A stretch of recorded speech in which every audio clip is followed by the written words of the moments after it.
दोस्त, मेरे चैनल को लाइक और सब्सक्राइब जरूर करें। थैंक यू, धन्यवाद। चीकू कौआ पहले से ही चूड़ी बेचने का काम किया करता था। एक दिन चीकू कौआ चूड़ी बेचने के लिए गांव देहात निकल जाता है। चूड़ी ले लो, चूड़ी ले लो, चूड़ी वाला। लाल हरे रंग का चूड़ी ले लो, चूड़ी वाला, चूड़ी वाला। फिर चीकू कौआ चूड़ी बेचते हुए दूसरे गांव चल देता है। चूड़ी ले लो, चूड़ी ले लो, लाल हरे बैगनी चूड़ी ले लो, शादी विवाह के लिए चूड़ी ले लो। चीकू कौआ उड़ते उड़ते थक जाता है और सोचने लगता है, उड़ते उड़ते मेरा पंख दुख गया है, चलो इसी पेड़ के नीचे थोड़ा आराम कर लेते हैं। चीकू कौआ एक पेड़ के नीचे बैठकर आराम करने लगता है। रानी चिड़िया भोजन के तलाश में जंगल गई थी, लेकिन जंगल में एक भी दाना नहीं मिला। इसके कारण उदास होकर अपने घर लौट रही थी। रानी चिड़िया की नज़र चीकू कौआ पर पड़ता है। रानी चिड़िया तुरंत चीकू कौआ के पास आती है। काका जी, आप पेड़ के नीचे बैठकर क्या कर रहे हैं? अरे बेटी, चूड़ी बेचते बेचते थक गया था, सोचा थोड़ा आराम कर लूं। लेकिन तुम उदास होकर कहाँ से आ रही है? जंगल गई थी, लेकिन एक भी दाना नहीं मिला। मेरे दो छोटे छोटे बच्चे हैं, उसे मैं क्या खिलाऊंगी, यही सोच में पड़ी हूँ। बेटी, तुम चिंता मत करो, चलो मेरे साथ, मैं तुम्हारे बच्चे के लिए दाना देता हूँ। चीकू कौआ रानी चिड़िया को अपने घर लेकर आता है और दाना देता है। बेटी, ये लो दाना और ले जाओ, अपने बच्चे को खिलाओ। रानी चिड़िया दाना लेकर अपने बच्चे के पास आती है। माँ, इतना दाना से क्या होने वाला है? हाँ माँ, इतना दाना तो आज ही हम सब मिलकर खा जाएंगे, तो कल क्या खाएंगे? तुम दोनों चिंता ना करो, तुम दोनों के लिए जंगल जाकर दाना लेकर आऊंगी, पहले भोजन खाओ। दोनों बच्चे भोजन खाने लगता है और भोजन खाकर खुश हो जाता है। दूसरे दिन रानी चिड़िया फिर भोजन के तलाश में जंगल चल देती है। जंगल के चारों ओर घूमती रही, लेकिन एक भी दाना नहीं मिला। रानी चिड़िया उदास होकर सोचने लगती है, मैं तो घूमते घूमते थक गई, लेकिन एक भी दाना नहीं मिला। आज मेरे बच्चे फिर भूखे रह जाएंगे।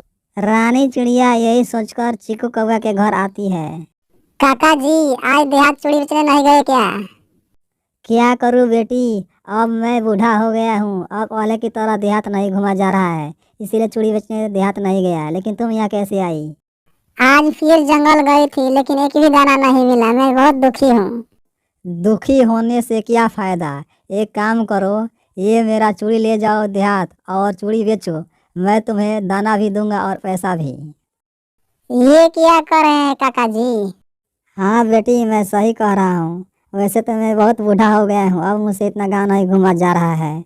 तुम एक काम करो, ये चूड़ी ले जाकर बेचो और अपने बच्चे को पोस पाल कर बड़ा करो। रानी चिड़िया गरीब होने के कारण चूड़ी बेचने को राजी हो जाती है। चूड़ी ले लो, चूड़ी ले लो, सुंदर सुंदर चूड़ी ले लो। तब तक रानी चिड़िया के पास एक छोटी सी चिड़िया का बच्ची आती है। आंटी आंटी, ये हरी हरी चूड़िया कितने रुपया दर्जन है? 40 रुपया में एक दर्जन, 80 रुपया में 2 दर्जन। बोलो कितने दर्जन चूड़ी दे दूं? आंटी, 2 दर्जन चूड़ी दे दो, हरी हरी। रानी चिड़िया चूड़ी बेचते हुए एक छोटा सा बाजार में चली जाती है। चूड़ी ले लो, चूड़ी ले लो, चूड़ी ले लो, लाल हरी चूड़ी ले लो। तब तक रानी चिड़िया के पास एक औरत आती है। अरे, चूड़ी कितने रुपए दर्जन बेच रही हो? सिर्फ 40 रुपया, कोई भी चूड़ी लो, 40 रुपया दर्जन। मेरी बेटी की शादी इसी महीना में है, चलो लाल हरी चूड़िया पैक कर दो। रानी चिड़िया चूड़ी पैक करके औरत को दे देती है। औरत पैसा निकालकर रानी चिड़िया को देती है। इसी तरह रानी चिड़िया अच्छा पैसा कमाती है और बाजार से अपने बच्चे के लिए सेब खरीद कर लाती है। सेब देखकर बच्चे खुश हो जाते हैं। माँ माँ, यह सेब आज कहाँ से लाई हो? ये सेब अपने बच्चों के लिए बाजार से मैं खरीद कर लाई हूँ। दोनों बच्चे सेब खाने लगता है और सेब खाकर दोनों बच्चे खूब खुश हो जाते हैं। इसी तरह कुछ दिन बीत जाता है। रानी चिड़िया चूड़ी बेचकर अच्छा एक घर खरीद लेती है। एक दिन चीकू कौआ का तबीयत खराब हो जाता है। रानी चिड़िया उसके पास आती है। काका जी, अभी तक क्यों सोए हैं, क्या हुआ है आपको? क्या करूं बेटी, मेरी तबीयत खराब हो गया, इसीलिए मुझे उठने का मन नहीं कर रहा है।